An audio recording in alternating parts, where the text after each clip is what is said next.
Hi, I'm Joni Patry, and welcome to my YouTube channel. Well, now I want to talk about the first week of September. And as you know, I sit here in front of my computer and I go day by day looking at all the planetary aspects and what you can expect as to what is going on in the sky.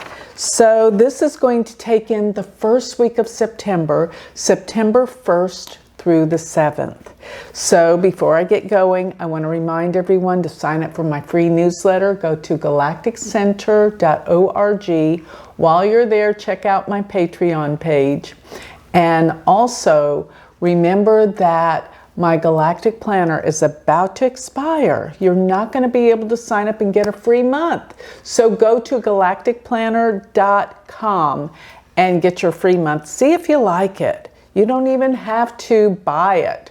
But try it out. I know you're going to like it. It gives you all these aspects that I'm talking about your personal chart, how all of this affects you personally instead of looking at this globally. So that's very, very important.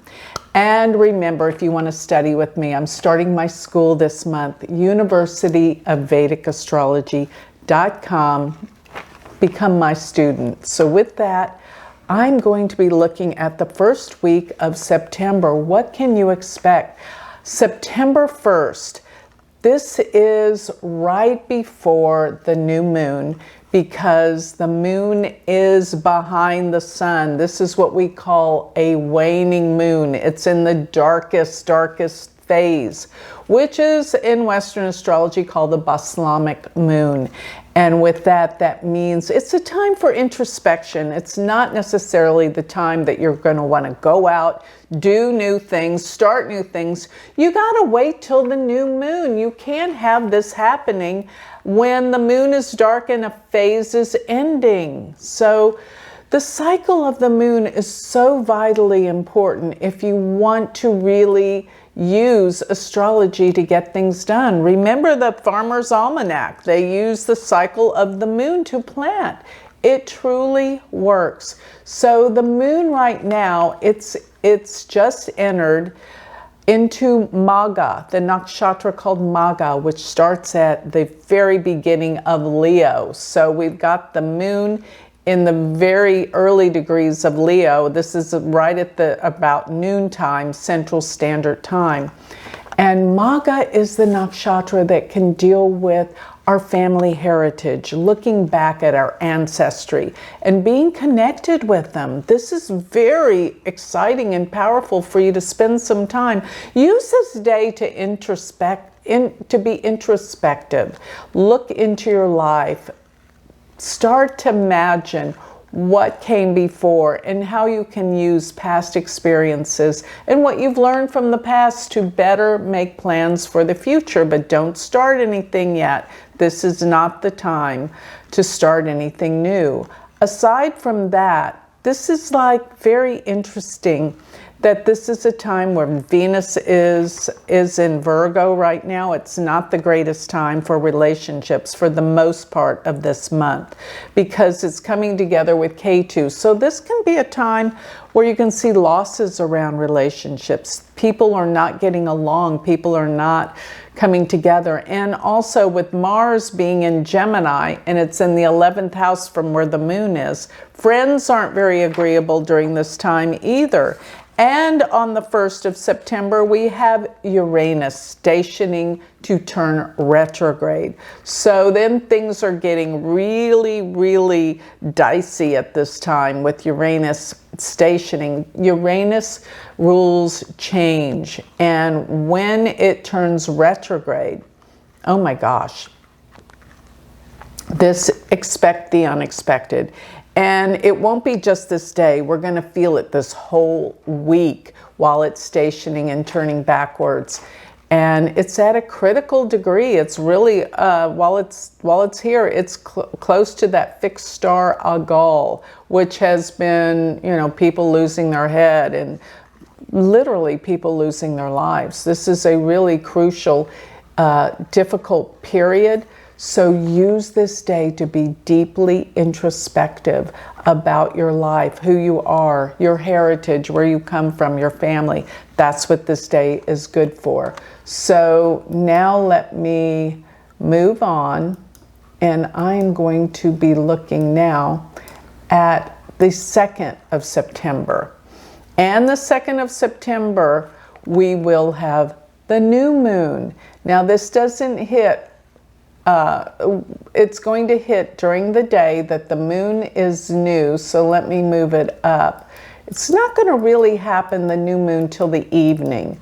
So I'm looking at, yes, around like 9 o'clock, something Central Standard Time, that we have the new moon. So basically, most of this day, we're looking at the moon, still the moon being behind the sun. So it's a time to really be introspective and not yet start those new projects. But the moon, as we go more to the evening, it's getting close to the sun, we'll have our new moon, which can start new things. Later, around probably 10 o'clock, p.m. But here's the thing, the moon is in the nakshatra called Purva Falguni. I love this nakshatra. I used to call it the party nakshatra because Purva Falguni has this need to express themselves and be creative. But I will say Saturn is opposing this new moon, so there's a seriousness going on. People are not as playful or happy-go-lucky when the moon is new in this nakshatra. But still, all in all, it is in the creative nakshatra. It's in Leo and it's in Purva Falguni. It's time for you to really look within and be creative. Express yourself. Be serious about being creative. That's what this Saturn can bring out, our serious desire for self-expression and doing the things that we love in our life. So moving forward to the next day, I'm going to say, by the time you wake up the next morning, if you're on the Central Time Zone or any of the time zones around the United States, you're going to wake up to a new moon. And this is September 3rd. And September 3rd, this is where the moon is going to still be in Purva Falguni. So this is a time that you can start some new projects, do new things. But I want you to know something. Mars is in a critical place today. It sits where it is squaring Neptune. And so even though this is the day for new beginnings, new starts, be careful because you may not see things clearly. And so I would lay off of starting anything new after this new moon. Just give it a few days till the moon is waxing, increasing in light. Better than being in the same sign with the sun. Because I'll tell you something else that's crucial on this day. Venus sits exactly with Ketu. And this can represent losses around relationships. So I want you to be very calm, cool, collective, lay low. Venus-Ketu conjunction, and Venus is debilitated in Virgo, can mean some major issues with relationships. So tread slowly in this area of love and marriage. Besides, when you have Venus in Virgo, we tend to be on the critical side. That doesn't really equate to love and romance and, letting it flow. It's like criticism and scrutinizing, and this is difficult. And the moon, yes, it's still in Purva Falguni, so just, it's not a time to go out, be with a lot of friends, because Mars is 11th from the moon. You're going to be in a little contention and fighting, so use this day just to introspect still and be creative on your own. So let me move to September 4th. And September 4th, we still have Venus very close to Ketu, and now we have the moon in Virgo. So this is a day where people are going to be hypercritical of everything you do. Be aware of this. And the moon earlier in the day was opposing Neptune. So it's really a great day to go to the movies, be on your own, use your creativity, but don't be relating too closely with others, because chances are they're not going to see it your way. And the moon with K2 can represent loss. As a matter of fact, watch and see if the stock market and everything doesn't start to tumble and go down. I find that it's a general rule, when moon comes to K2, the stock market is affected by this. And being in Virgo is very difficult, because it is with K2, but it is nearing Venus. So everything about Virgo, be careful about your health. Remember that this is an aspect that can deal with health. And yeah, and Venus is tied up with K2. There's losses around health, and I want you to think about what you can do to make yourself healthier this day, and not try to force your opinions on other people, because people will not see it. And there's hidden agendas going on with Neptune opposing the moon. Let's go to the 5th of September.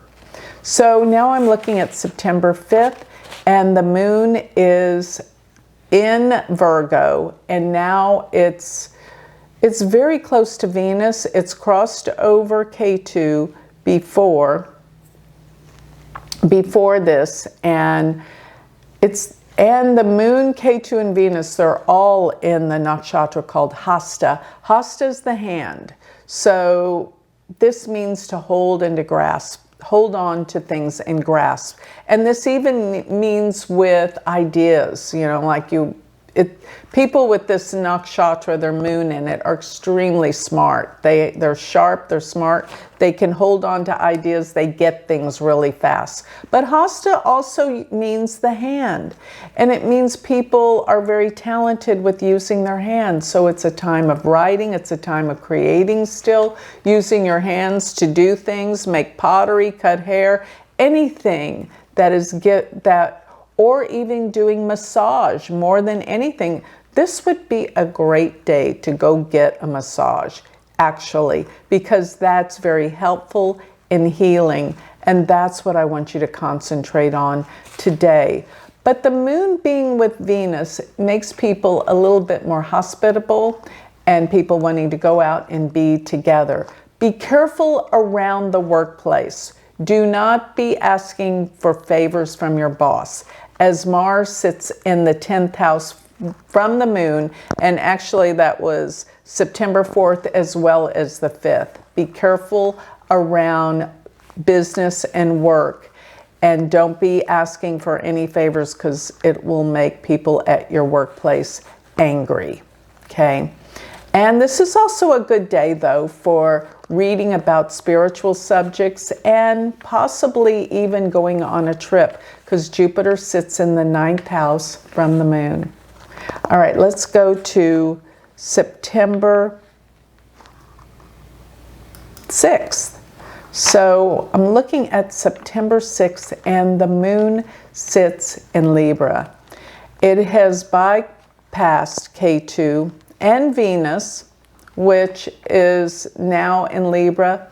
But being in Libra, this throws the Venus and K2 in the 12th house from the moon, which therefore makes, like, maybe people can come back from your past during these days, or you will have very vivid dreams about people or lovers from the past. Be aware of that. Now, the moon being in Libra, this puts Mars in the 9th house. So if your father's still around, this is not the best day to go make peace with him or have light conversation, because there can be some anger that can come out during this day.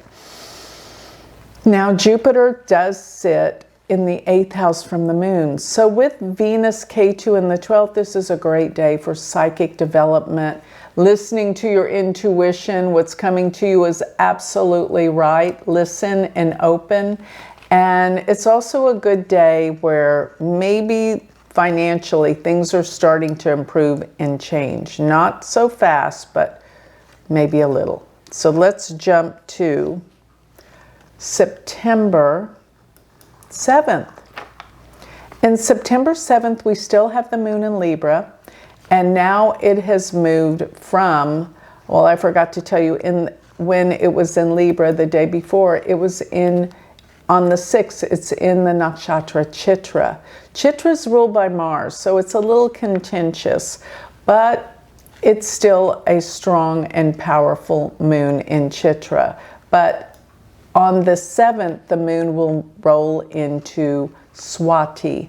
And Swati's symbol is a blade of grass that blows in the wind. So Swati is this ability to communicate really well, where you can really take hold of a conversation, be very, very convincing. Actually, this nakshatra in India is said to be the businessman nakshatra, because Swati can really be so persuasive and convincing. And I think politicians would do well with the moon in Swati, because wherever the wind goes is where the conversation goes. They let people speak and feel powerful in communications.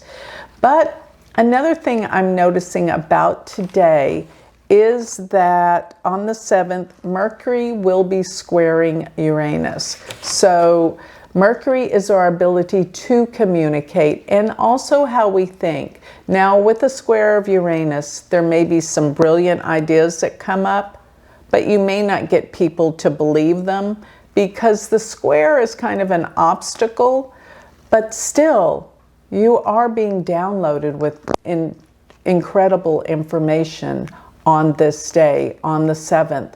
And the moon being in Libra, well, Jupiter does sit in the 8th house from the moon. So as I said before, it is still a time of deep, deep psychic ability, listening to your intuition, and also listening to your dreams with Venus K2, 12th from the moon.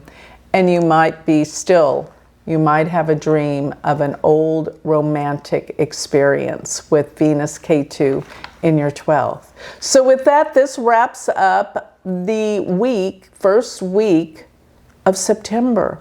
It's intense, but I'm trying to make this pretty much about you personally, how the moon and the planets are affecting the world on a personal level. So with that, I think I'll close. Remember, you can go to my website, galacticcenter.org, sign up for my free newsletter. Remember, it's time to jump on board with the Galactic Planner, galacticcenter.com, as well as sign up for my school, universityofvedicastrology.com. Thank you.